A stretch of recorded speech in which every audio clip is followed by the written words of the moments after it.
Well, all right. Welcome back. And when we last left our heroes, we were doing the previous exercise. Couple of things. If you got that done successfully, you probably noticed that at the beginning of the exercise, they had you try to connect to the website, and then you were successful at connecting to the website. Then you added SSL, and you selected, if I recall correctly, you selected only secure connections. And then when you attempted to connect back to the same place using the same technique you used earlier, you were unsuccessful, ideally, which is intentional. And then, of course, when you attempted the same connection only using HTTPS, you should have been successful, and you should be going, okay, that's logical. I understand what's going on there. Okay. And that was the kind of key takeaway from that deal, the fact that, well, first of all, the other takeaway is you don't have to specify only secure connections. If you've got one server that's handling your regular HTTP and your HTTPS, you have both ports open, and you'll be able to communicate both securely and non-secure. This was essentially to show you what happens.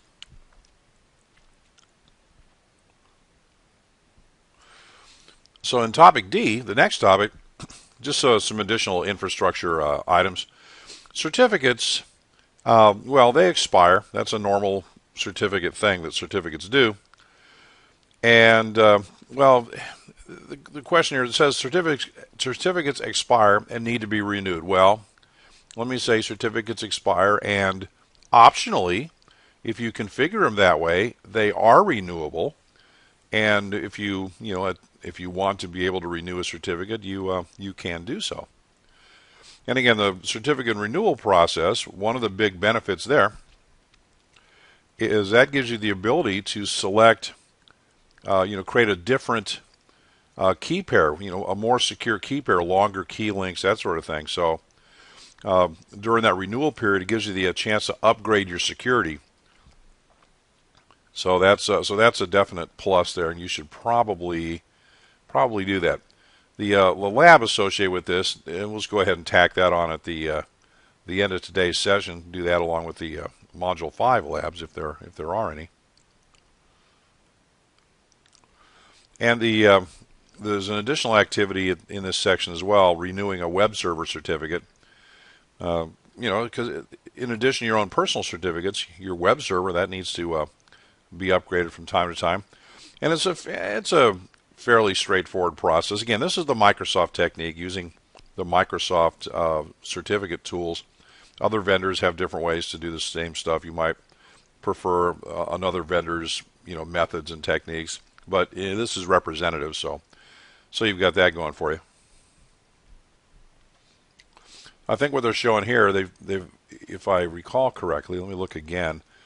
They have you renewing your CA certificate in one exercise, and renewing the CA certificate can be pretty simple, a very simple process of checking a checkbox, and that's all there is to it. The second exercise, renewing the web server certificate, they have you doing some additional things, jumping through some additional hoops, just so you can see the procedural differences. But either way, you wind up with a renewed certificate at the end of the day, so you can continue operating for this new period of time.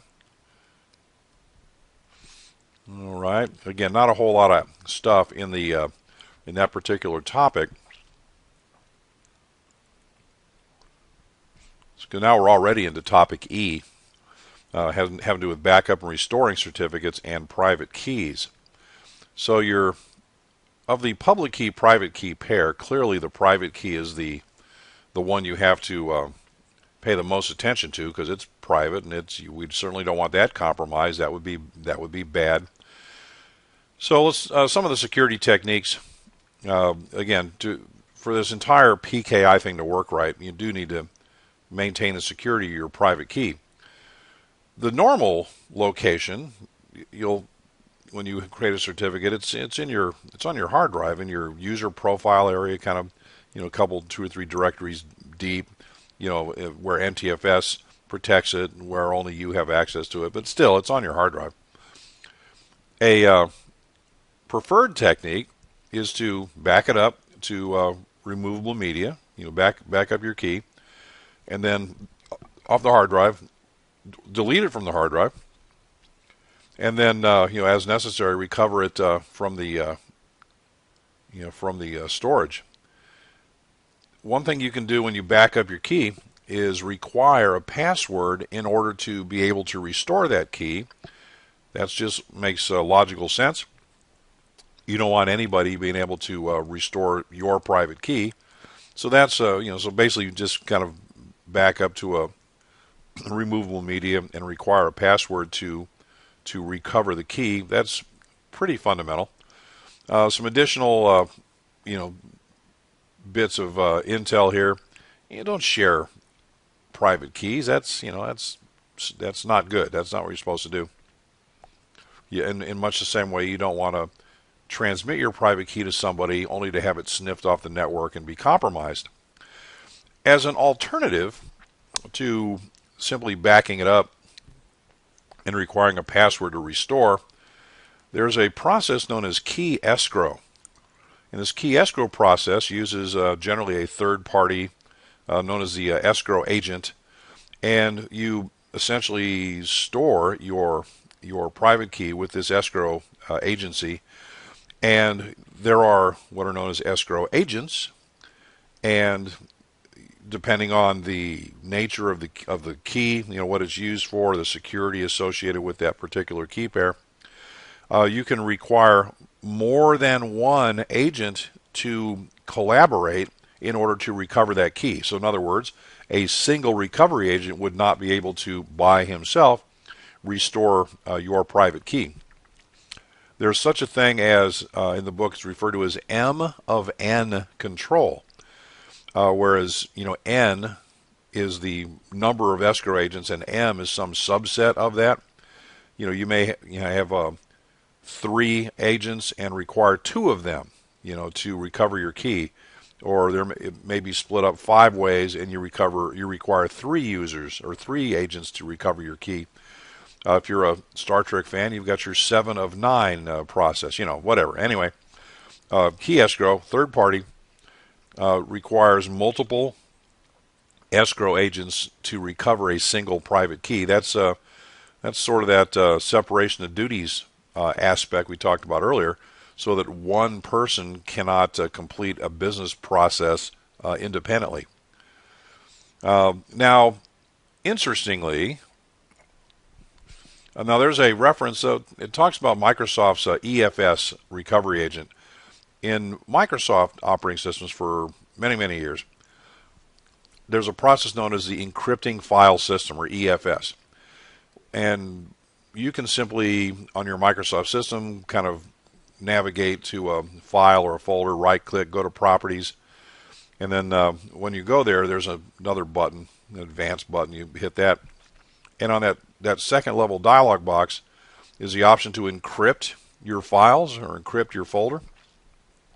What that does, if you don't already have one, your machine will auto-generate an EFS certificate, which creates a key pair for you to use for encrypting stuff on your own system. Now, this EFS property, it's kind of, there's a fail-safe built in, so that if you encrypt a bunch of stuff, and then for some reason your key is compromised or whatever, and you can't access it anymore, then you'd have a bunch of encrypted files you'd never be able to decrypt. Microsoft figured out early on that was bad, so the concept of the recovery agent comes into play. So here's kind of how that works.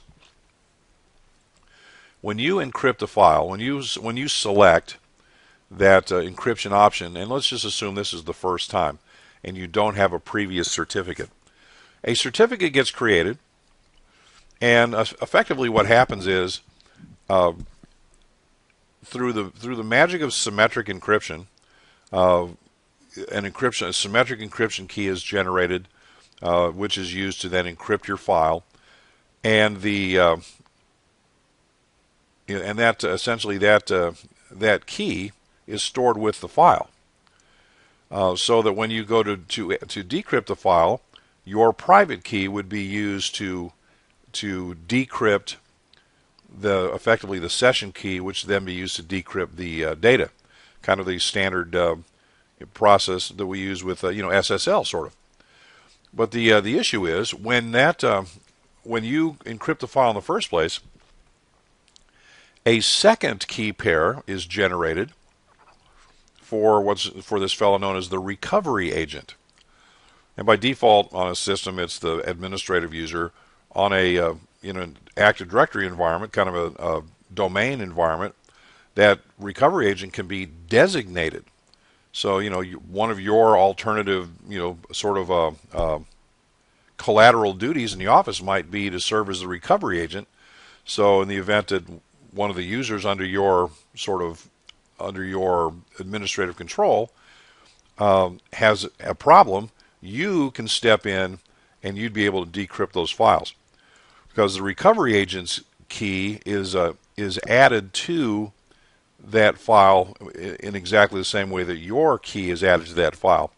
So basically, the recovery agent is a sort of silent partner you have that also has access to that encrypted file should the need arise.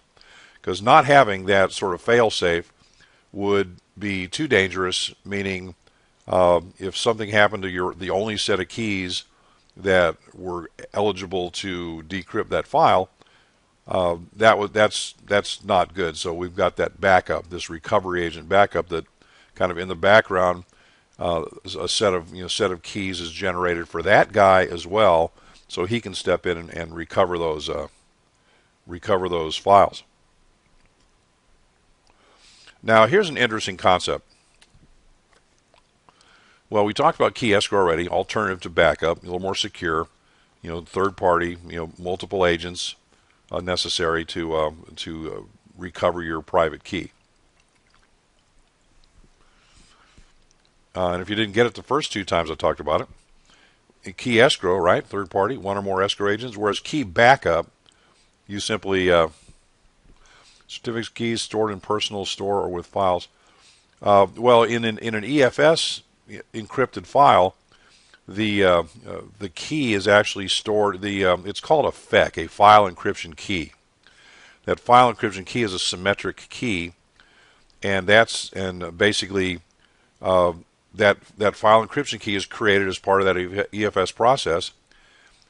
So that key encrypts the data, and then your public key encrypts the FEC. So that encrypted FEC, file encryption key, is attached basically to the encrypted file. But sort of behind the scenes, there's another encryption key that's created, and that is managed by this recovery agent. So you have at a minimum two FECs. That same file encryption key is used by both you and the recovery agent, but the keys are encrypted separately using your own public key private key pair. And surprisingly, most folks don't know this. You can actually encrypt files, and you can actually share those encrypted files with other users who also have a file encryption certificate, an EFS certificate. You can add them. There's some, in the properties window of the file somewhere, there's a way to add these folks. So you can potentially have everyone in your work group have access to this encrypted file, not just you. So that's kind of a neat concept there. But yeah, the actual symmetric key is actually stored with the file, and that symmetric key will be encrypted with your public key from your file encryption certificate, and in a parallel process, a second key is also generated, which is encrypted, the same key, a copy of the same file encryption key, but that second key is encrypted with the recovery agent's public key. So either one of those keys, once it's decrypted, will be able to access the files. So EFS, file encryption, or encrypting file standard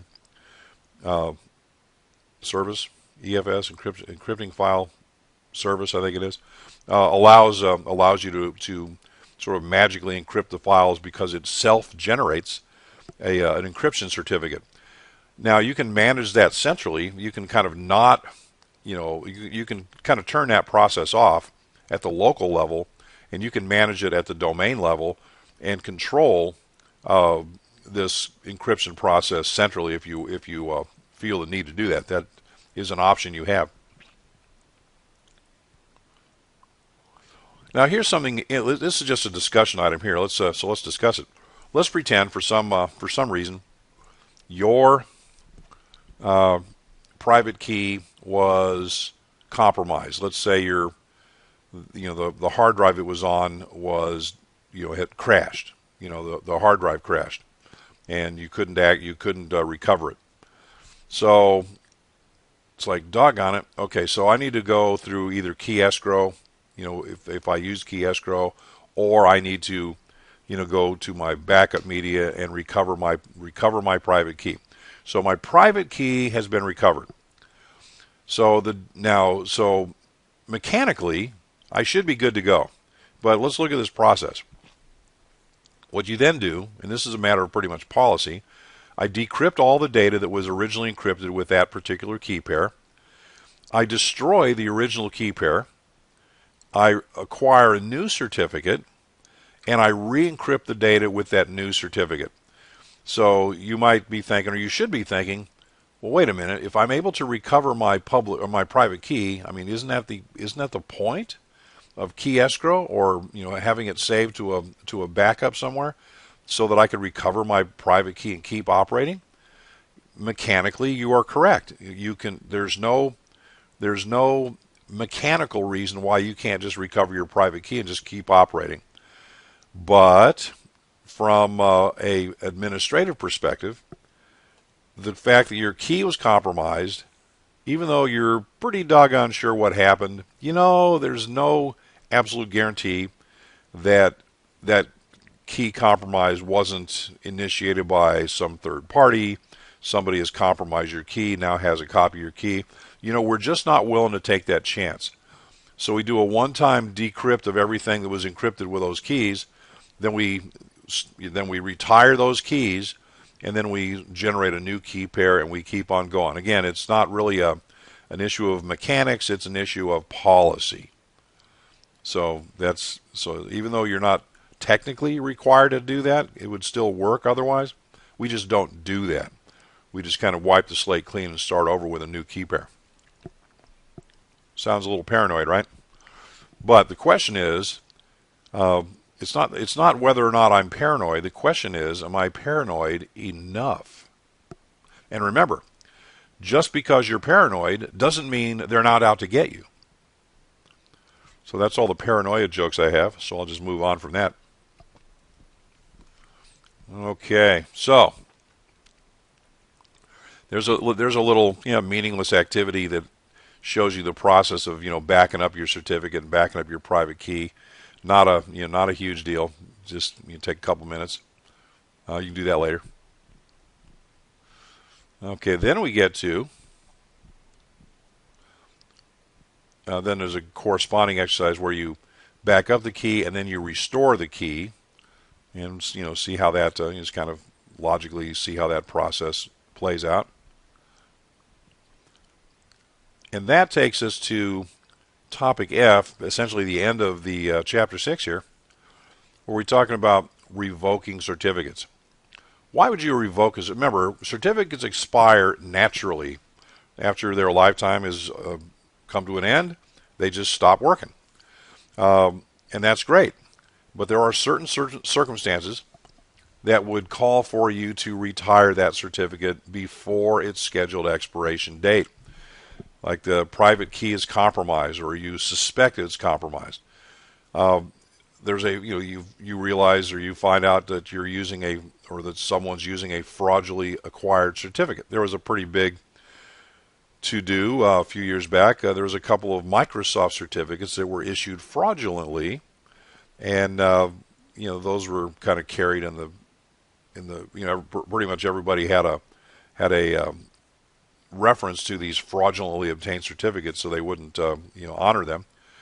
Holder no longer trusted. There's a number of reasons a holder might no longer be trusted. He simply takes another job somewhere. He's very trustworthy. He just doesn't work for you anymore.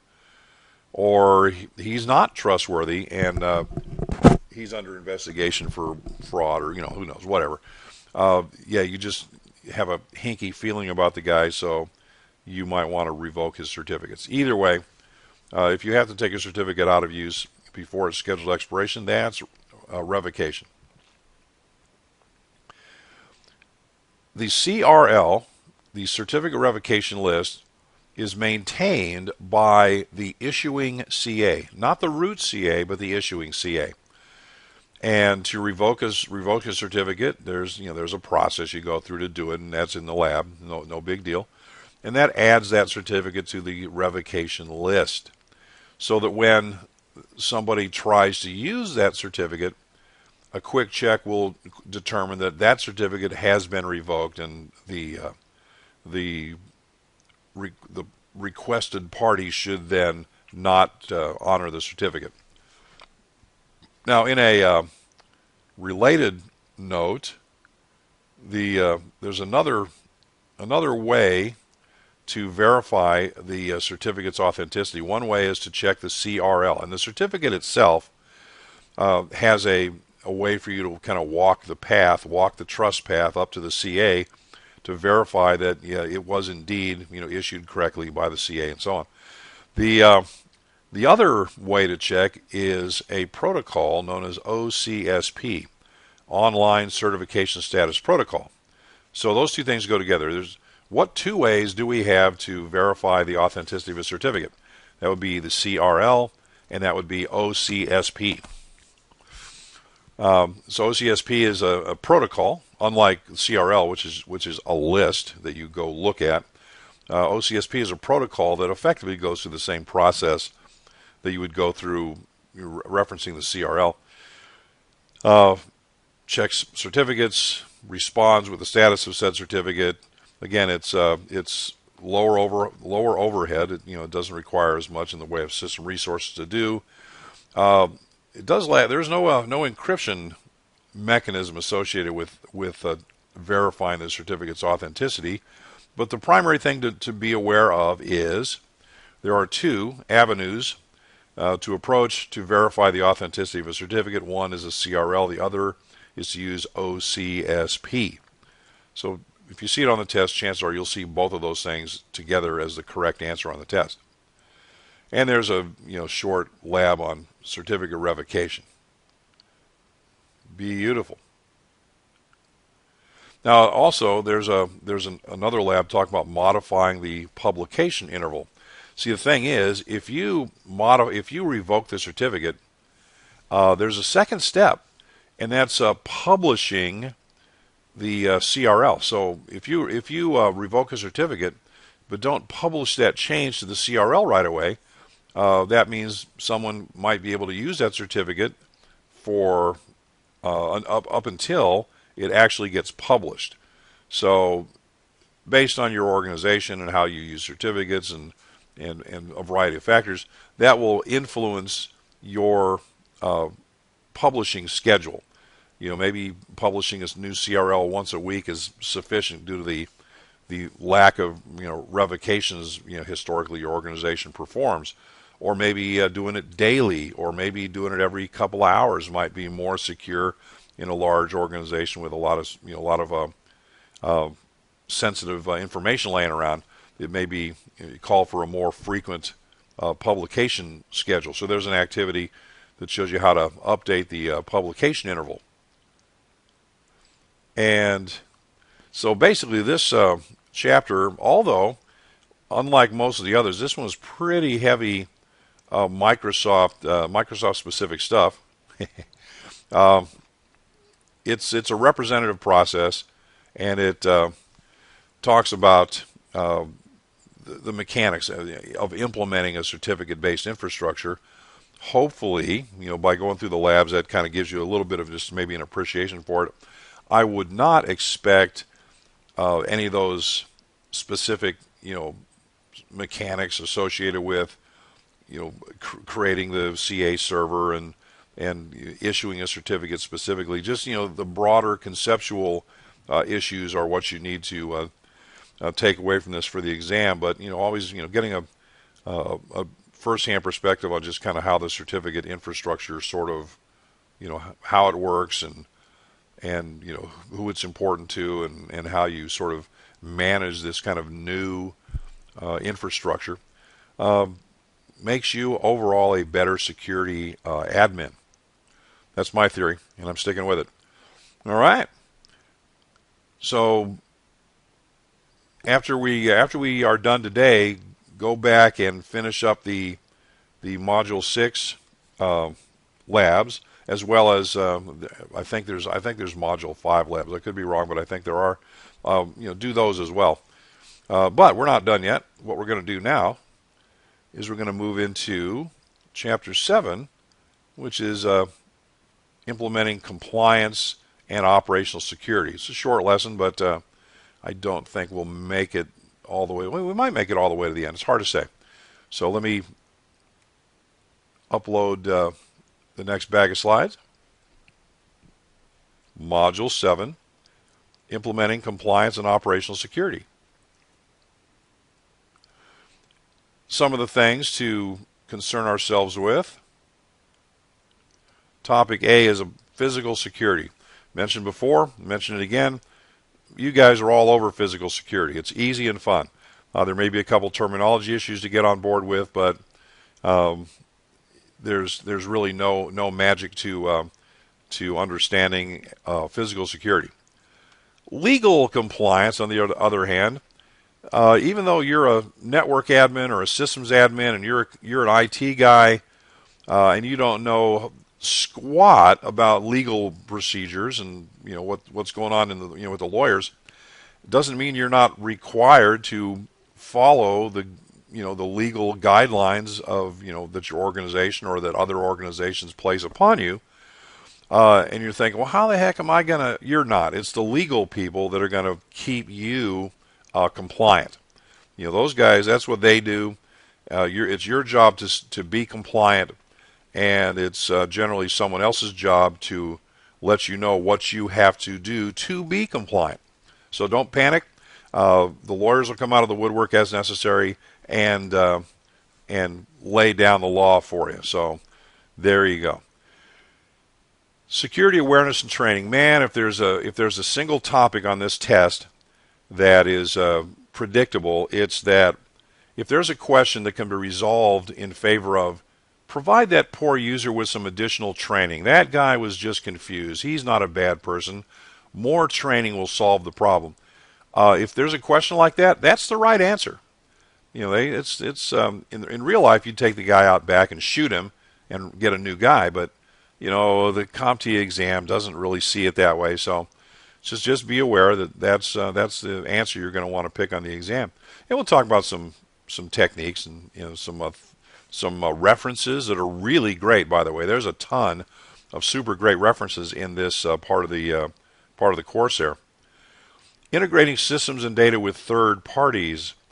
It's there's a lot of information passing back and forth between different organizations using different programs that read different formats, and how do we. So we're going to kind of talk to that stuff a little bit. All right, let's start off with physical security controls. I mean, there's several things that need to be managed. You've got your building and grounds, you've got your facilities, you've got access issues you have to deal with, you've got just general access things, you've got maybe a perimeter fence, and where there's a fence there's a gate, and there's a variety of factors there, such as fence height and type of gate, type of locking mechanism. Then then you've got door locks, different types of doors different types of construction techniques for walls and so on. And then you've got more secure spaces inside the facility, maybe a data center, a server room that has even more stringent physical facilities requirements. So we'll look at all those things. You have to protect your cables. You don't want a bundle of cables being somewhere where casual users can mess around with them or cut them or would perform mischief on them. So again, you've got devices, you've got to secure your communication, you've got to secure the actual facility itself. So again, physical security, and there's a wide range of physical security controls. Before we get into the actual controls, go back a slide to the section in the book that talks about control types. And these things will also show up in your CISSP when you get to that stage. You've got deterrent controls. A deterrent control will deter or will discourage the user from even attempting to gain access. That might take the form of a large dog with big teeth. That might take the form of an armed guard, or whatever. So if a control can be viewed as discouraging the bad guy from even attempting access, that would qualify it as a deterrent control. A preventive control is a control to stop access in the first place. At the physical level, a preventive control, a good operation there, would be a lock, a door lock. And there's several different types. There's a regular, bolt lock and a keypad lock and a biometric lock. So there's different types of locking mechanisms for different levels of security. But so the concept is a preventative control will prevent the access attempt from being successful. A deterrent control, can a deterrent control and a preventative control, can one control kind of qualify to be both? Yeah, if you have some super duper state-of-the-art locking mechanism, your casual thief will go, man, there's no way I'm getting through that. I'm not even going to try. But it also, there's the deterrent value of it, but it also provides the preventative value in that, hey, unless you've got the correct keying mechanisms, you're not getting in there. So, one physical control may very well satisfy the requirements for multiple control types. So it's not a one-to-one locked in stone kind of deal. You have to stay a little bit flexible when you're describing these things. A detective control does just what it sounds like. Detects that the access attempt has taken place. Surveillance video, that's a good detective control. It might even provide a little bit of deterrent effect. It won't prevent anything, but it may ward off the casual knuckleheads. And audit logs, as activities are performed, a record of those activities maintained in a variety of logs. So those logs would serve as a detective control, because the goal is I want to detect the access attempt. That's as far as that goes. It doesn't necessarily stop the access from taking place or whatever, but we need to be able to detect that the attempt was made.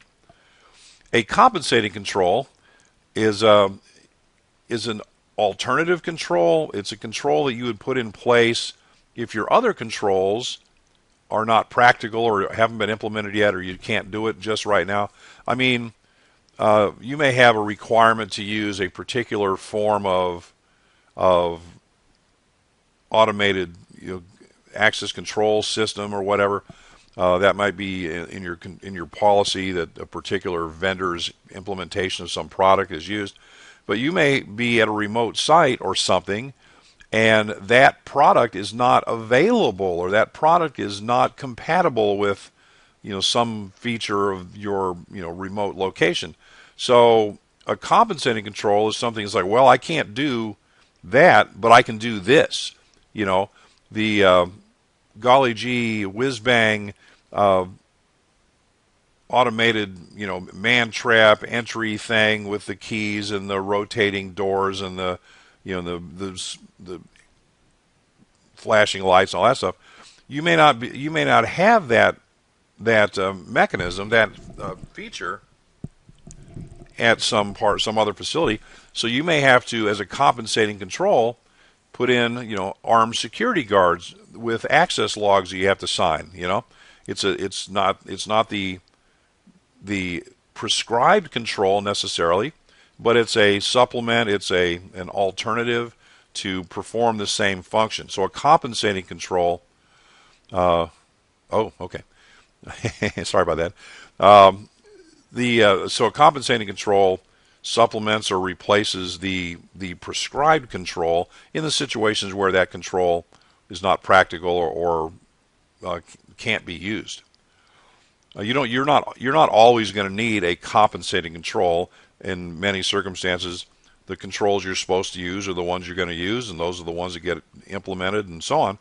And those are the ones that get monitored, and you're pretty much off the hook. But certain situations might require compensating controls. Now, controls fall under a couple of different headings. There's technical controls. The term technical control implies software and hardware. All of your kind of computer-based controls, those are all technically technical controls. So when you see the term technical control, think hardware and software. If some access control mechanism is implemented via hardware and software, that is a technical control. An administrative control is generally, think policies. When you're thinking administrative control, think policy. If you sign the acceptable use agreement that says, here's what you can and can't do with your company assets.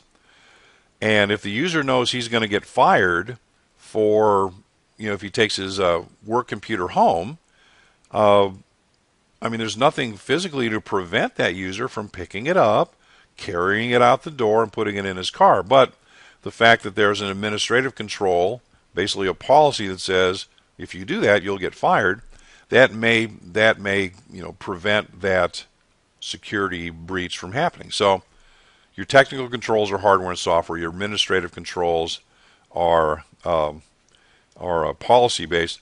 And another broad category of control that's not listed in this list is or generally referred to as operational controls. And operational controls are just your day-to-day things that you have in place to keep things working right. Like door locks, that would be considered an operational control. Whereas, a login screen would be more of a technical control.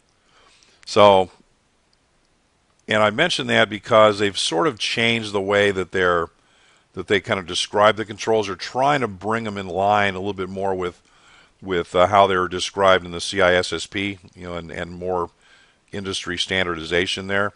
So it used to be there's 3 different types of controls. There's operational, technical, and administrative. So they sort of said, well, we've got these different sort of control categories like deterrent controls and preventative controls and directive controls and compensating controls. But they did stick with the technical and administrative, like old school definitions, just kind of stuck them in there. So they haven't completely made the swap, made the change. But the change came from, they used to describe 3 control types: operational, technical, and administrative.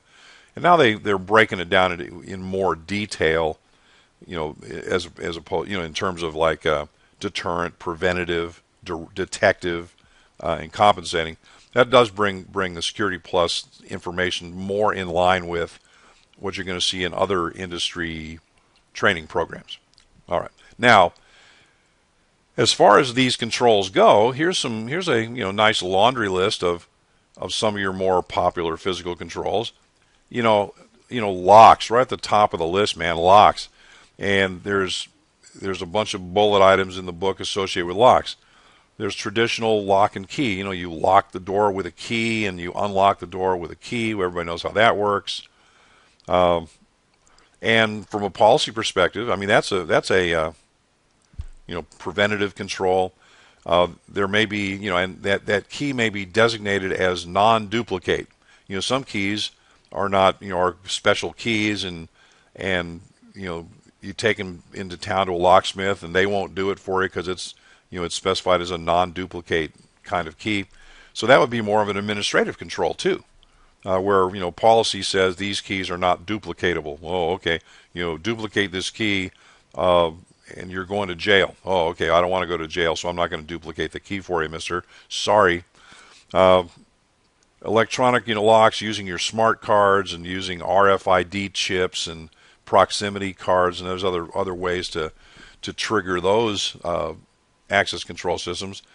Your more secure systems might be using biometrics like retina scanners and iris scanners, thumbprints, those kind of things. And then there's there's a variety of hardware locking mechanisms like those cable locks. Those they're generally referred to as Kensington locks that attach into this specific slot on your laptop, or you might find your computer monitors also have those little Kensington lock deals, because things that are basically kind of small and lightweight and easy to steal, you need to secure them in some way potentially, and these cable locks potentially can do that. So locks, again, pretty easy to figure out how that might affect you. Logging and visitor access, I mean, of course, it's pretty common in most facilities to cause everyone visiting the facility to come in through a single entrance. So if they have to go through the metal detector and the guard has to like eyeball them as they're walking in, kind of a deal. So that's pretty common security procedure, to have all your visitor access kind of funneled through a centralized point like that, where logging can take place. And, of course, you've all seen entry logs before. Who are you visiting and what time is it and who are you and what's your, why are you here, that kind of stuff. So you've filled out access logs before. So, different organizations have different requirements for collecting information. But so there's no one right set of information to collect. It's based on whatever is required by your organization. Now, if you're in a regulated industry, if you're in a healthcare industry or financial services or something like that, there may be additional regulations placed on you through regulatory requirements external to your organization. You may have to capture additional information based on law, that you don't really necessarily need just so this guy can go visit that guy, but you may be required to collect specific pieces of information. So you may or may not, but that's a real possibility. Okay, then you've got your video surveillance, identification systems. You've got a variety of those guys. You've got standard, ID cards. You've got smart cards. You've got RFID chips. You've got, I don't know. There's a number of ways to identify you. You might require two pieces of identification, with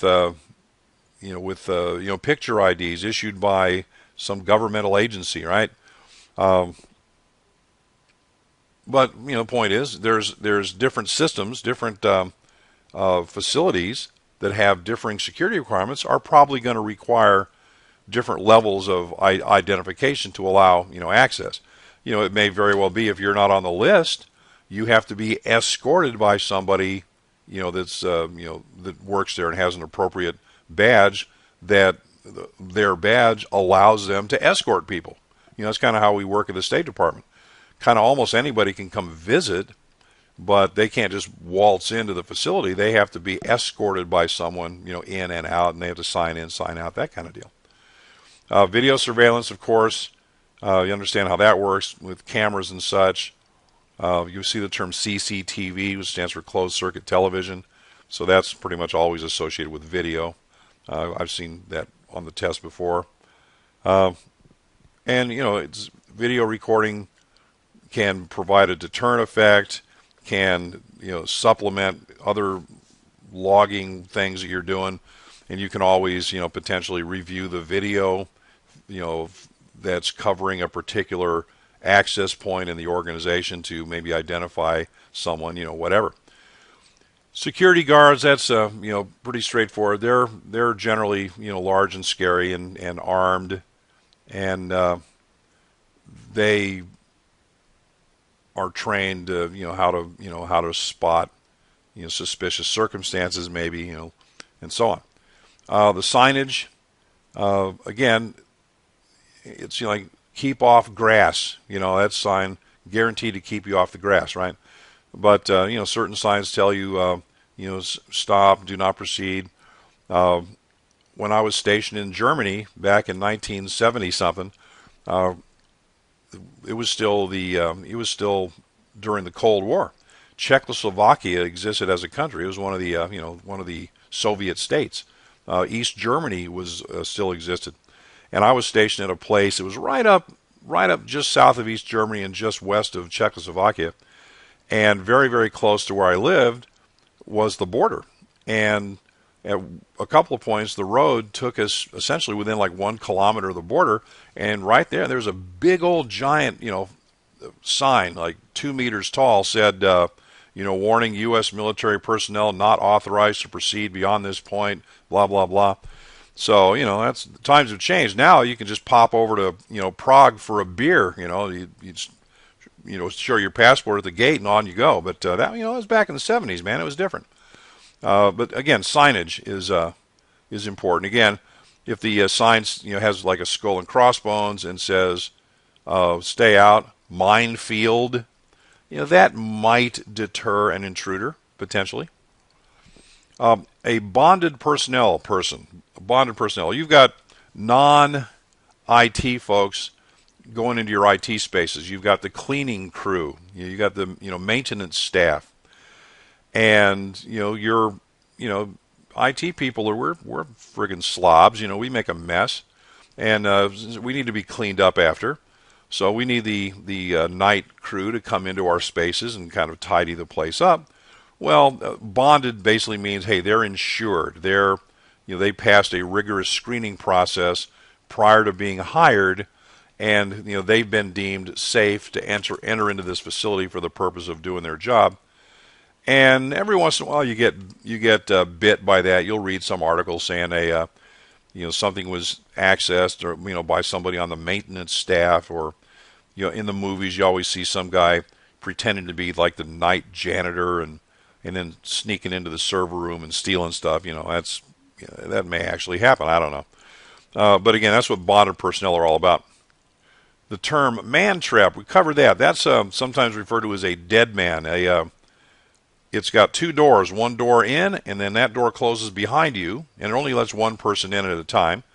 It's to prevent that tailgating concept, to prevent multiple people from accessing a door using one person's access credentials. That's a no-no. That's one of those things you signed that you weren't going to do when you joined this organization. So a man trap isolates a single person in this vestibule, in this kind of contained little space, and then based on whatever additional screening is required, then the exterior door opens and you gain access to the facility that way. So that again, the big deal with a man trap is to eliminate that tailgating from happening. Physical barriers, of course, we've all seen these barriers in front of federal installations, military bases, those kind of things that metal poles that pop up out of the ground to lock the base down, those kind of things. You go to a Target store in the U.S. Outside the store, you've got these big cement red kind of balls just kind of sitting out there on the sidewalk. It's like, what's that? That's a special type of physical barrier called a bollard. B-O-L-L-A-R-D. And it's basically it's just a physical barrier. And why is that there? To keep people from driving their vehicles through the windows of the store.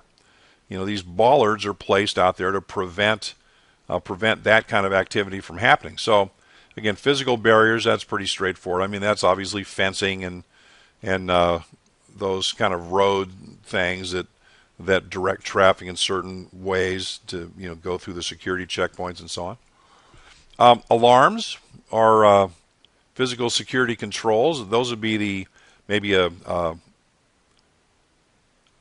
knowledge that the system is alarmed. I mean, you may if you're a criminal and you're looking to break into a house, I would choose to break into the house that did not have a sign in the window saying this property is protected by XYZ security company.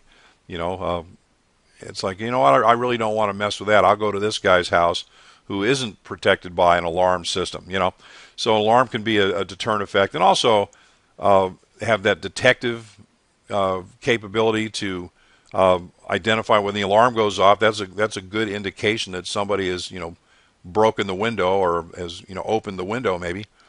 So, you know, so alarms are perfectly good physical control.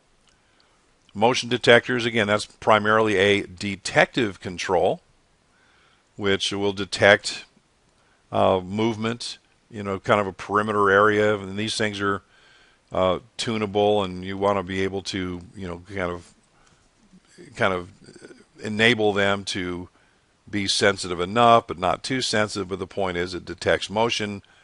You know, those are used in many cases to protect specific locations, specific things, you know, within a space. Protected distribution.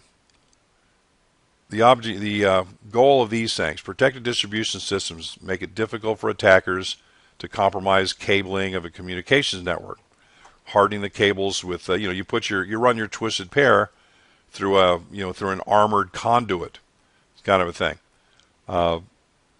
Hardening the cables, installing acoustic alarm systems, detect when someone's fiddling with the jacket of the cabling, you know, maybe through vibration sensors or something else to trigger an alarm. So, you know, the distribution, we want to, you know, the distribution is probably the most vulnerable of all of our system components, because it's a bunch of wires and cables traveling around, and sometimes they have to travel, you know, exterior to the building or through a space where people are. So protecting those becomes very important. So that's a new category. They added that protected distribution category for this test. So that tells me there's probably a protected distribution question on this test. Don't take my word for it, but, you know, when you take the test, you go, doggone it, Mark was right. Doggone it. I didn't trust that guy, but, you know, he nailed that one. Remember, I've been at this a long time, so, you know, so I'm old, and, you know, I've seen this all before. Environmentals, your HVAC stuff, plus your external stuff, your fires, floods, earthquakes, all of which potentially can lead to things like structural damage. You know, some bozo driving a car through your drive-through window, that can cause structural damage. A misbehaving electrical grid. You know, sometimes life in the big city is hard. You know, New York City sometimes, in the summer generally when it's really hot. There's a demand on the electrical grid that exceeds the supply, and then the power is compromised. You have brownouts and those kind of things. So again, as I'm sure New York City is not unique in that regard. You've got power. You know, and some places you just have lousy power. You know, your power grid is just doesn't provide you nice, you know, clean rated power all the time. So I mean, so what you do there, I'm getting off track a little bit there, but what you do there is you go, you know what, I can't really trust the power off this grid. Yeah, there you go. And to compensate, I'm going to authorize a purchase of a couple of diesel generators as backup, and I'm going to use UPS devices, you know, inside my data center to protect my servers from just inadvertent loss of power, those kind of things. So that's, you know, that's more of the risk management stuff we'll talk about a little bit later. But, you know, that's certainly the reason you would do that is because of the environmental conditions. So, of course, in addition to like some of the physical controls we talked about earlier, like locks, there are environmental controls, things that you can do to manage the effects of an environmental deal. So you got your HVAC stuff, your HVAC, heating, ventilation, air conditioning. The big deal, there's a couple things to be aware of on the exam, and just in general. Humidity and temperature control, that's a big deal. Computers And computer, the information systems, they like to live in the same conditions that you do. The same basic temperature ranges that are good for humans are good for machines. The same humidity ranges that are good for us are good for them. So you want to, basically temperature, they say, well, 72, 76 degrees, that's good, and you've got your data centers are properly air conditioned to cool the equipment and properly ventilated to draw away the exhaust, the hot air that exhausts from these machines and so on. So again, that's handled with something known as hot and cold aisles. We'll talk about that in a second. But going back to HVAC systems in general, so it's again heating and humidity are kind of the key elements there. A positive pressure. Your HVAC system, what you want is your critical locations with your servers and stuff. You want there to be a positive pressure differential in the room. In other words, I want there to be a little bit of overpressure, not much, not like to blow your head off or anything, but just enough to not suck contaminants into the room or into the equipment itself. So maintaining that positive say this 5 times fast, that positive pressure differential will ensure that those exterior, airborne contaminants are not pulled into your machine, rather pushed out of the machine. And of course, these HVAC systems are expensive and important, so we monitor them. We've got now in a data center sort of environment, a method to manage, to regulate temperature primarily, is by creating what are known as hot and cold aisles. If you take a look at a specific piece of, say, network equipment or like rack-mounted servers, those sort of things, those things exhaust generally out the back, and the front of the thing, basically has LEDs or switch ports and whatever. So imagine you've got an aisle where you walk down this aisle. On either side of the aisle are your network switches, and basically the front of the switch in this cold aisle. Now on the back side of the switch, on the back side of that rack of equipment, that's where all the hot air is exhausting out of the back of these pieces of equipment there. And and on the other side, the next row over, you're facing the back of that one too. So all the hot air is exhausting into the same aisle where the air conditioning unit, the air conditioning, the ventilation ducts and so on, are configured to remove, to suck out that hot air, replace it with cold air kind of thing.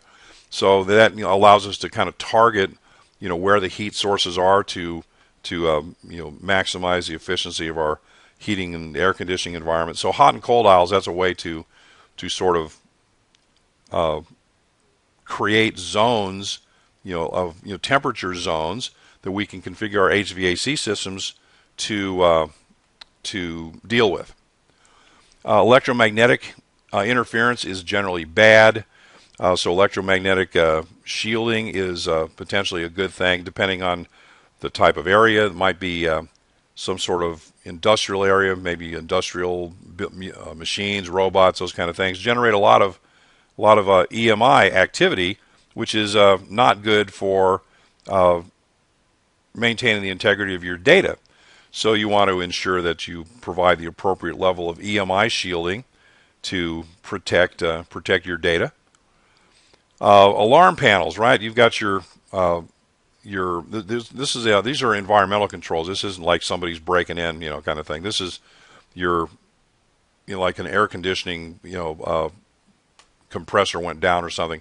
You'd want to be alerted that your HVAC system was compromised, and generally you want these panels to be independently powered, so that in the event the building's power goes off, the monitoring system for your HVAC is still operational because it's operating on its own independent source of power. Fire. Preventing fire, that's job number one.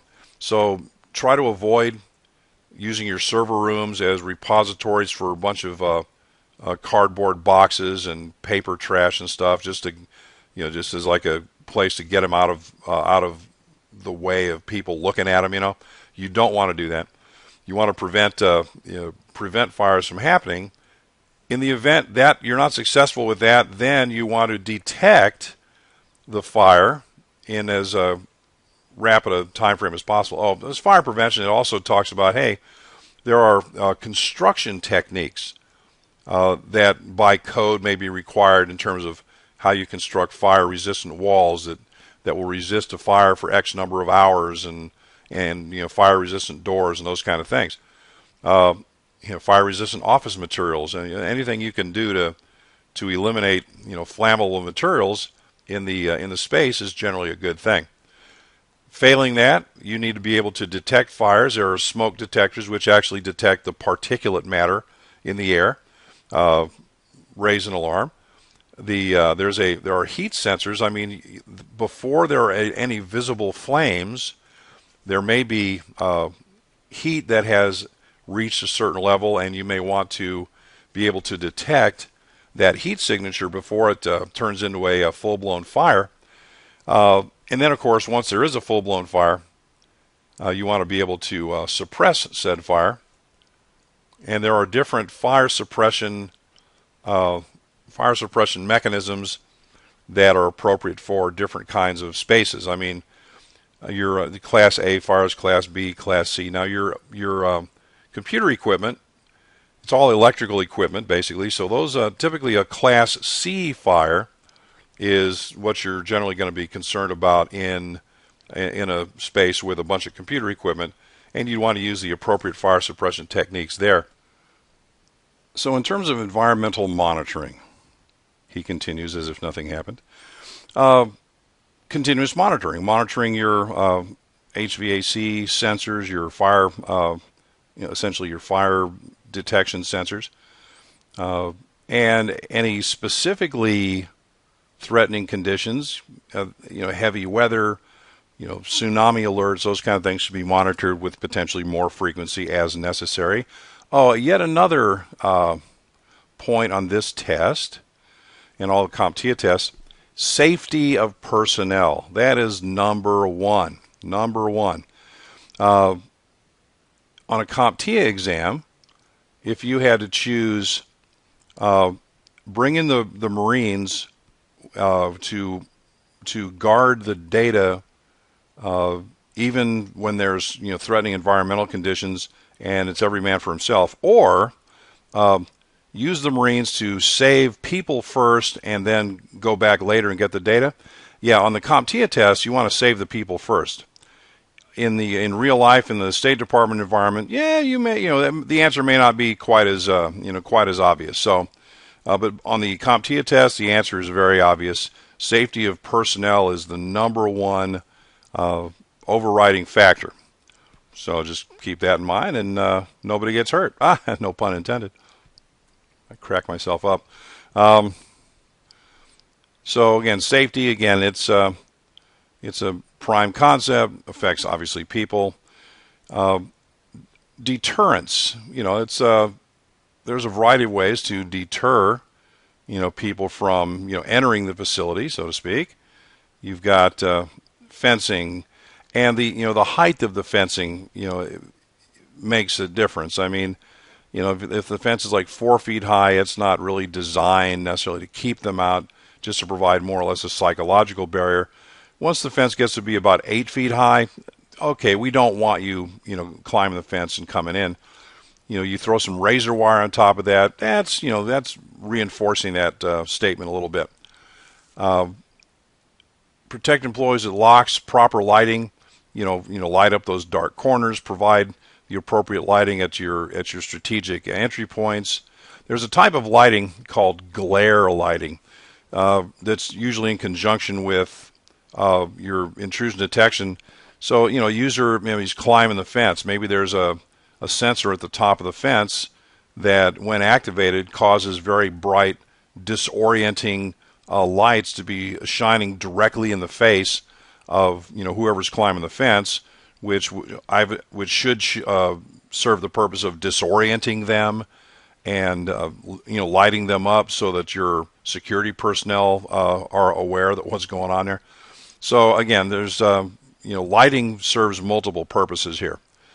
An escape plan, escape route, drills. I don't know how many of you have been in the military, but when I was in the military, and as in the military, we take turns doing that's true. Take turns doing watch, and when you're on watch, it's pretty much guaranteed that they're going to run drills just to make sure that you know the procedures and you know who to call and how to document things, and they keep track of how quickly you perform certain activities. We do that all the time. It was a major annoyance, but the benefit is, since we were so well trained in sort of these emergency procedures, if something actually happened for real, once you kind of get over the initial shock, it's like, oh, well, I know exactly what to do. I pull out this book and I open it to this page and I look at step one and I call this telephone number. So the more drilling you do, the better you are at responding to these situations. And of course, from a safety perspective, you want to how to exit the facility. And on an airplane, they tell you if we've got the lights that on the floor, then we've got the lit exit sign. So follow the lighting on the floor until you get to an exit row, and then blah blah blah. By then, somebody should already remove the door, and so on.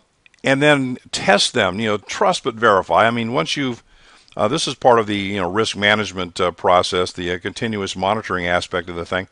Once you select your controls, you test them before you implement them, and if they meet your standards, you implement them, and then while they're in action, you monitor them to verify that they're doing what they're supposed to do. You're getting your money's worth out of these controls. And a lot of these controls are, again, we're talking maybe not completely about environmental controls, but in this section we kind of are. So we're talking primarily about the environmental controls. You want to you verify that your fire detection stuff is working. I mean, the fire department comes in and checks your fire extinguishers on a regular schedule, and checks the fire marshal comes by periodically and makes sure you're up to code and everything else. So again, safety is kind of a big deal. You need to operate. You need to be able to operate, but you need to operate safely. And that takes us to the next module. There's an activity associated with this, but that's just a simple sort of a discussion type activity. Topic B, legal compliance. Okay, legal compliance. All right. You're a super IT guy, but you may not have graduated from law school. So there's laws, lots of laws. In the government, federal government, there's a ridiculous preponderance of legal information we have to kind of sort through. And in the IT world, there's all these special publications and federal standards pubs and all sorts of different things we have to operate by. There's OMB, Office of Management and Budget, that prints these circulars that kind of tell us, here's the latest laws that have come down from the executive branch that you have to follow, and so on. So there's lots and lots of regulations and standards and codes from varying organizations that we kind of have to follow. It's kind of a full-time, it would be a full-time job to just keep up to speed on that stuff, much less doing anything operational. So identify the requirements, review the appropriate law and regulatory documentation. I'm sure all of you periodically review pertinent law and regulatory documentation. No? Well, I'm shocked. Okay. Somebody does and briefs you, on that. So it says, here, read this, sign that you understand what it says, and when that changes, we'll come back and give you another briefing. So the fact that you're required to comply with the legislative requirements and so on shouldn't be a surprise to anybody. But you're not going to be left out there, flapping in the breeze. you're going to have folks that are there to to assist to ensure that you can continue to operate within the law. Review your practices, make sure they're in compliance with other departments' requirements and other organizations' requirements, regulatory requirements, and so on. Okay, now as far as legal requirements go, there are you've got legal obligations, just civil rights and child labor issues and just all sorts of stuff. So there's you and your whatever it is that you're in charge of fits into this somehow, and you need to kind of become comfortable with how what you do fits into this regulatory framework. There are other authorities at play. There's standards bodies and inspection bodies and lawmakers and all sorts of other folks that are not IT people that have some insight or some input into how you do your job. The police, other public agencies like that you might have to interact with from time to time, depending on the circumstances. You've got other departments. You've got HR that you have to you do what they tell you have to do. You may find out that it's not legal to hire a 10-year-old kid to work 18 hours a day in the field. You may be shocked to learn that, but that may actually be true. So your HR department may have some input into how you handle your own departmental policies and such. Okay, legal issues, civil rights issues, different groups. Now you've got different entities that exist, and they're treated. They have different legal standing. You've got employees are one class of carbon-based life form, and there are specific requirements that you have to meet vis-a-vis how you deal with employees. Some examples: who's liable for the misuse of email and internet resources? The employee that actually misused the resource, or the organization that owns the resource that the employee misused? Sometimes that can be a legal gray area. What's the extent of liability? I mean, there's criminal activity going on using, basically emanating from one of your facilities using your equipment. Is it all in the employee, or do you have any liability? What's up with that? What rights do employees have regarding electronic communications? That one's easy.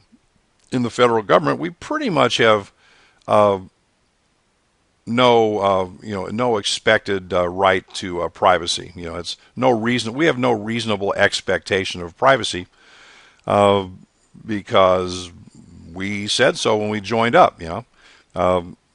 Even if we have quote unquote personal stuff on our company laptop, they can come and swoop in and take that at any time. We all know this. We have customers. Now we have different legal obligations towards customers than we necessarily do towards our employees. Customers entrust us with their information, and we have to be good custodians of their information. We need to do everything we can do and there's plenty of laws that cover this, things like identity theft and fraud and so on. How do we protect the privacy of our customers? And every day it seems like you see somebody hacked into some company's database of customer information. All sorts of 4.5 million accounts were compromised, and credit card numbers and all that stuff. Because whoever is running the thing really isn't doing a great job of securing those assets. And there's legal issues that are growing up out of these incidents. And then of course you got your business partners, suppliers and customers and so on, or business partner type customers. Who's liable for a shipment? Are you liable until it reaches the destination and somebody signs for it there, or does your liability stop when the shipper gets involved? These are all questions to be asked. Who's responsible for the information transmitted, right? Data flow. Is the sender responsible for securing that? Is the receiver responsible for securing that? Some combination of things. So there's a variety of ways you could get yourself into like legal issues with these, between these different types of entities. I like that word. Forensics implies crime. So let's take a look at basic forensic requirements. And this isn't unique to the IT world. These are sort of your basic forensic practices. Now, there are some specific techniques that are appropriate to IT-based organizations based on how data is stored and whatever, and the data collection methods that you use and so on. Evidence collection procedures. I mean, there's bodies of law covering proper procedures for collecting evidence in some sort of legal case. There's proper procedures for collecting evidence from disks, hard drives, smart cards, and such. Other types of media. Think of it this way. There's I'm not sure if it's in here. It probably is somewhere. There's an issue with the volatility of data. From a forensics perspective, if a computer, let's say, is involved in some sort of criminal activity, data, potentially relevant data is in a variety of places. First of all, and most volatile, most subject to like disappearing, would be any data that's in RAM, in memory. As soon as you remove power from that system, almost immediately, that those RAM sticks drain and that data is gone. So that's the data you want to collect first. Then you look at data that's slightly less volatile, like disk files, like your swap file. Your page file is on a disk somewhere, and that's not going to survive a reboot cycle, because on reboot those things are recreated from scratch. So you need to capture any information that might be relevant within these temporary files before the system gets rebooted. And then you've got stuff that's going to survive a reboot, basic disk files and so on. And then you've got your hard copy stuff, your CDs and DVDs, your paperwork, those sorts of things. So there's a definite sequence that you follow when you're collecting computer-based evidence. Evidence collection, again, there's procedures to follow. Once something is taken into evidence, it must be properly entered into, quote unquote, the system, and under someone, responsible parties' direct physical control 24 hours a day. That's the chain of custody. Basically, once it's entered into evidence, and of course, it has to be preserved properly. I mean, if a cheeseburger was evidence, you wouldn't want to just let it sit out in the hot sun and degrade. You might want to, pack it in, in some insulated container. I'm just saying. Chain of custody, essentially, we need an unbroken custody chain from the moment that evidence, whatever it is entered into the system, up until the point it has gone through its judicial proceedings and is released back to the owner or destroyed, or whatever the final disposition of that is. And then, of course, you have jurisdictional issues. Who is actually in charge of this? I mean, computers that we deal with in an IT capacity, it's very possible that your computer may be involved in, or a computer, not yours, a computer within your organization may be involved in some criminal activity. And if that criminal activity crosses state lines, then the FBI gets involved. You got that interstate commerce thing going on. You might have the local law enforcement, Sheriff Buford and his posse. They may be the designated law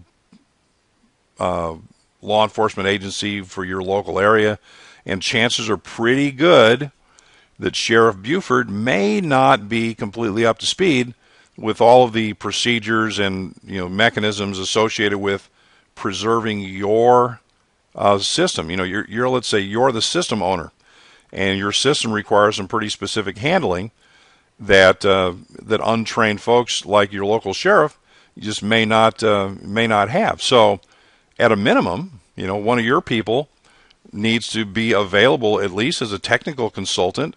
Now, if the sheriff who actually asserts jurisdiction over some thing and starts waving his gun around, then you say, "See ya," have fun, call me if you need me, kind of a thing. And make sure you, of course, the underlying thing here's make sure everything gets documented. So again, there's a variety of sort of determinations that need to be made in terms of how you collect, what evidence you collect, how you collect it, how it's preserved, where it's ultimately going to end up, who's in charge, who actually has the final say about certain things. So that's why it's good to have a legal staff to handle this kind of nonsense, so I can get back to dealing with my IT stuff. There's a little exercise at the end of this topic,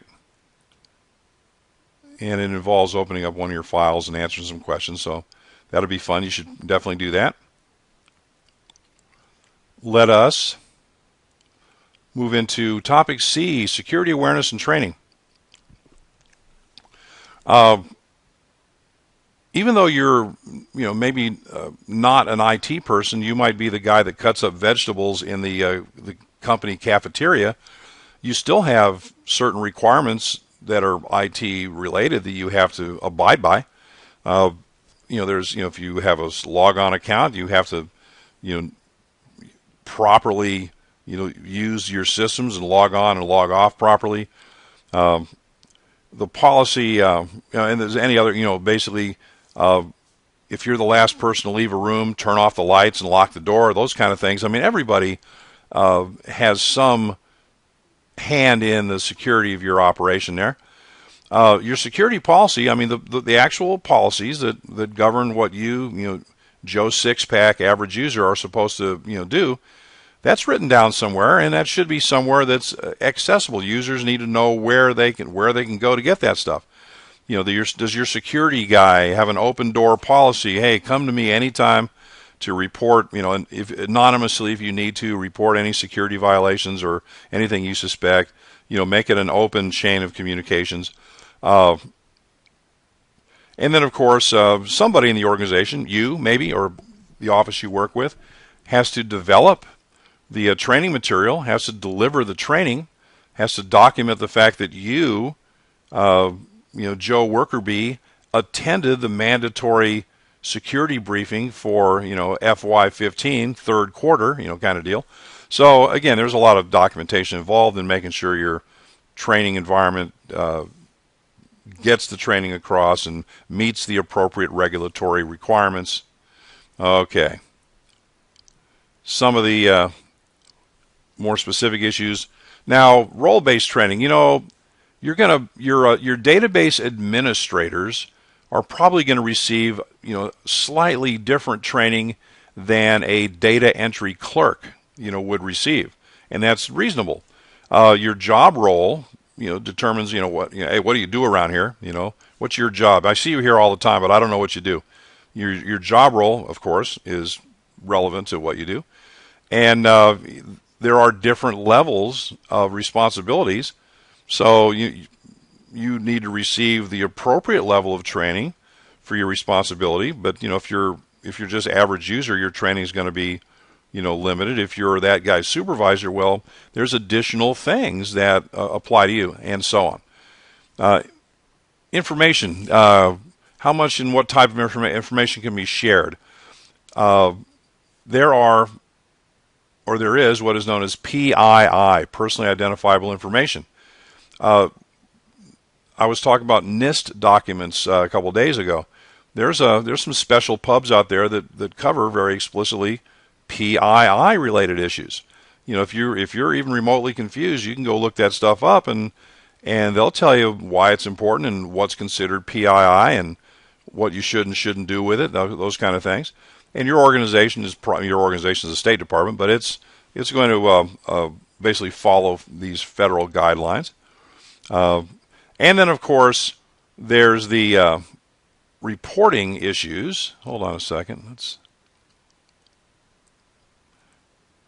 A security incident takes place that leads. There's a paper trail involved. You have to document the thing. You have to fill out appropriate paperwork and incident reports and so on. So again, it's if you're the person that's responsible for filling out the incident reports, that would lead to additional training for you that some other users wouldn't need to sit through potentially. So I think I'm beating a dead horse here. There's an old saying. It goes like this: the more you run over a dead cat, the flatter it gets. So at some point, you just got to give up and just move on. I've already got a flat cat, and it's not going to get any flatter. All right. So personally identifiable information, I want to. The title says it all. It allows me to specifically identify a unique individual. Okay, which is important. You have to be able to do that. But certain bits of information are kind of, you tread that fine line between identifying and stealing their identity. Their name, yeah, that's no one would argue that you probably need to have their full name available.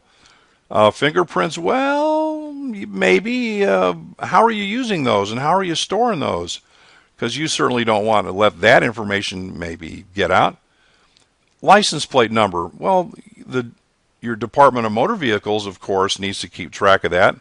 Maybe the police, but that's not. That's probably not something you'd need to use to. I'm going to use your last name and your license plate number to create your user ID. That's probably not a good idea. Phone numbers, generally public information. Street address, generally public information. Driver's license number, well, if I had your social security number and your driver's license number, I can probably pretty doggone easily steal your identity and conduct criminal activities while masquerading as you. So again, you want to be aware of the type of information that might cross that line into the realm of PII that should not be disclosed. And again, you might have to, on anything you see on the exam will be pretty straightforward. You'll be able to pick out which one of these should you not use to identify your employees. Name, department, social security number, ding, ding, ding, red flag kind of thing. Okay, easy and fun. Now, information, as we know, we talked about this in depth, needs to be classified by somebody. That somebody's called the classifier. And there are various types of data. There's, hard and soft, right? Hard data, actual existing, facts and figures, as opposed to conceptual things. The fact that you're sitting around the employee break room brainstorming a few things, and you might stumble across a couple of ideas that ultimately, once you develop those, might wind up being classified. Yeah, at this point, it's kind of soft data. It's not, wouldn't fall in that category of concrete information. But the other things are probably more important, such as the level of sensitivity. Stuff is more or less sensitive, more or less public or private. Terminology, confidential, secret, top secret, those kind of things. Though that A, it's important to do that because B, information at different levels requires different handling. Different levels of control and protection. Some information is just publicly available information you can put on the public website. Anybody in the solar system can access it 24 hours a day. Other information is so secure I can't even tell you about it. Actually, I don't have any information like that. I was just making a point. And everything in between. So again, in an environment like ours, kind of a federal kind of thing, we have information owners that are responsible for classifying at the appropriate level the information that system exposes and so on. Some of the terminology, again, we tend to use the military terms, right? The confidential, secret, top secret hierarchy of classifications. But private organizations, are not necessarily required to do that. They'll use these type of terms, and you might have to be aware of what these terms mean. Specifically, a trade secret is intellectual property that, if released, could cause serious harm to the organization.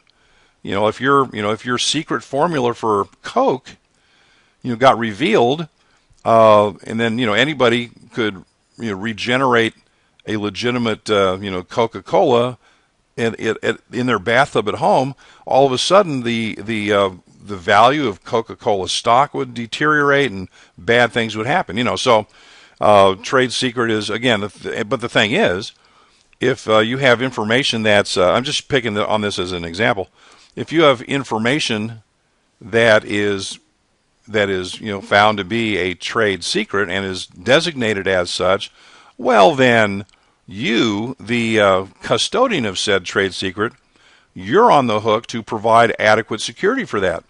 If it can be proven that your so-called trade secret was sitting in a file folder in the reception desk in a public area that pretty much anybody had access to, you're going to have a hard time winning that case. You didn't treat it with enough respect to for the title of trade secret, so that's probably not going to hold up in court. Those kind of things.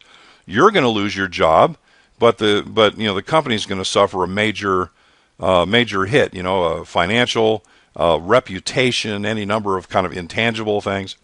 So classification of information is critical. It needs to be classified at the appropriate level, and B, there's different handling requirements of the information at these different levels. That's great, and these knuckleheads need to be made aware of these things. There's communication is the key. All these things that happen that affect the user and are affected by the users need to be communicated to that user. There's formal education, training classes, mandatory seminars they have to attend, those kind of things. And then there's just the general purpose awareness program. Maybe you put up, safety posters, or you post information about who to contact if you spot a suspicious security-related thing or whatever. So again, on the test, any answer that can be adequately explained by give that user some more education and training, that's the right answer. Awareness, again, employees, they got to understand that this secret formula is important, and if this got out, we would probably all lose our jobs. It's like, oh, that just got real.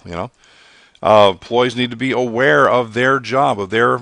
It's like, oh, I'm not in IT. I'm just a lowly vegetable cutter in the company lunchroom. Well, most of the time, every once in a while, you're walking around and you're in the space, and you might walk past a secure space with an open door and nobody there. You need to kind of be aware enough to go, that's not right. I should do something about that.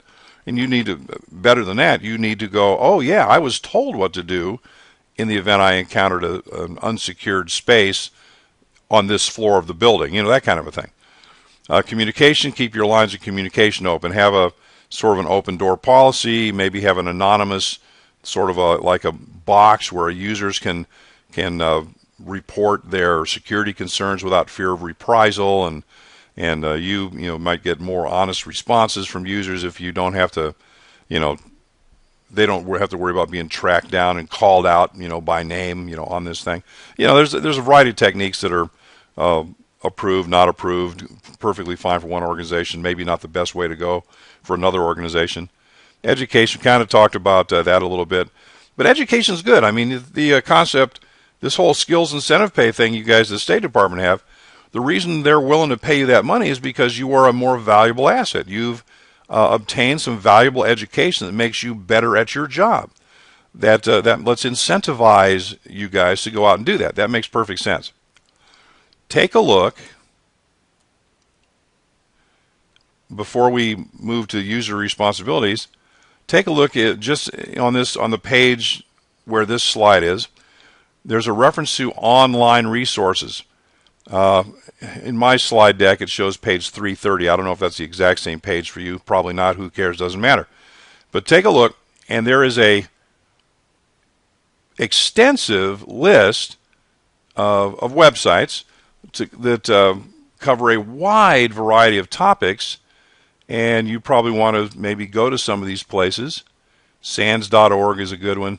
Now, for you guys, you might also want to include NIST.gov, NIST, National Institute of Standards and Technologies, because a huge block of data from those guys directly affects you. Lots and lots of good stuff in there. So, NIST.org, or NIST.gov rather, is another place to add to this list. It wouldn't be appropriate in just for a general audience that might be taking a Security Plus class, but for a federal audience, for you guys, yeah, incorporate NIST, NIST.gov into your rotation there. So again, I'm not going to go over each and every one of those with you, but I can think you get the idea that, okay, there's a lot of security-related information available to me on these various websites that cover a variety of things. You want to learn how Kerberos works? There's a place.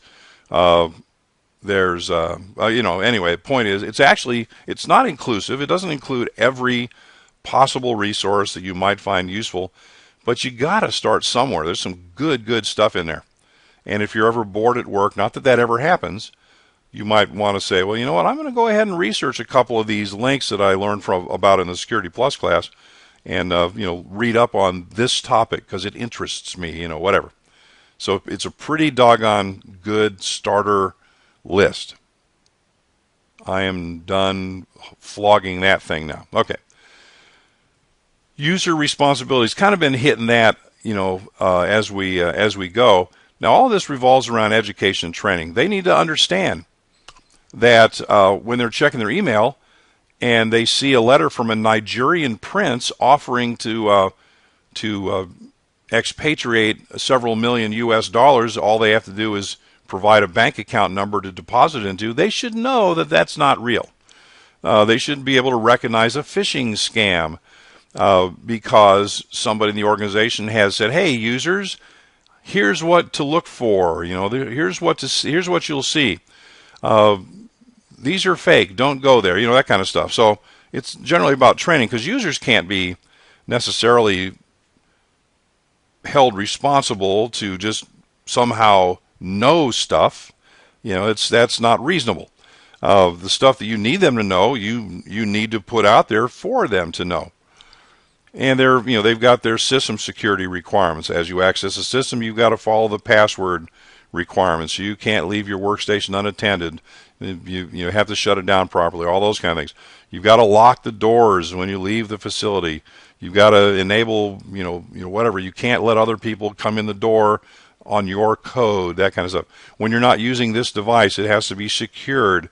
Now, this portable device, there's a locked file cabinet that it's supposed to be in when it's not there. Those kind of things. So, again, users don't necessarily imply users in the IT departments, just general purpose users that are just doing some job in the organization. Everybody has a dog in this fight.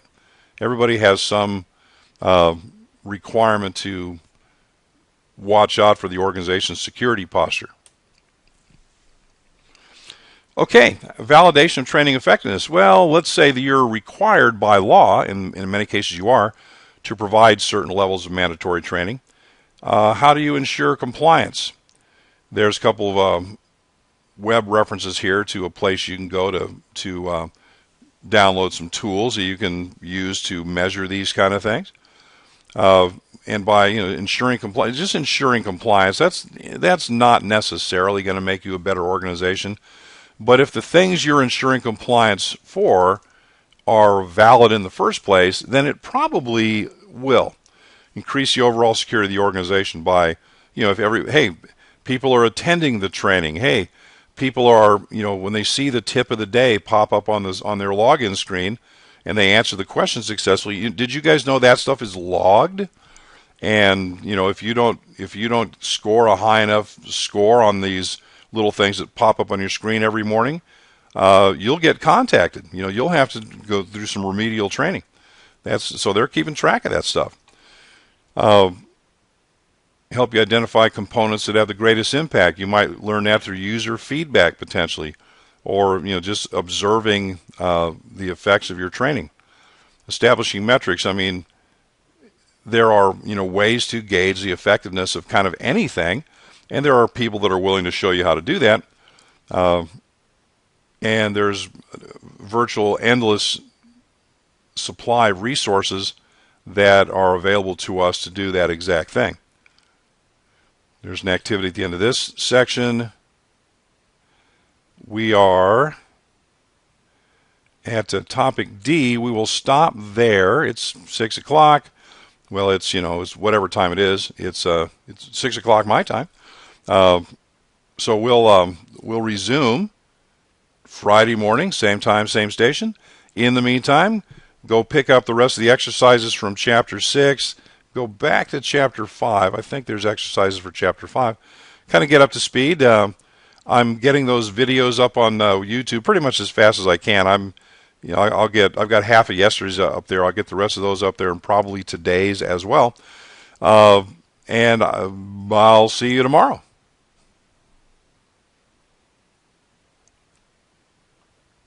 Elvis has left the building.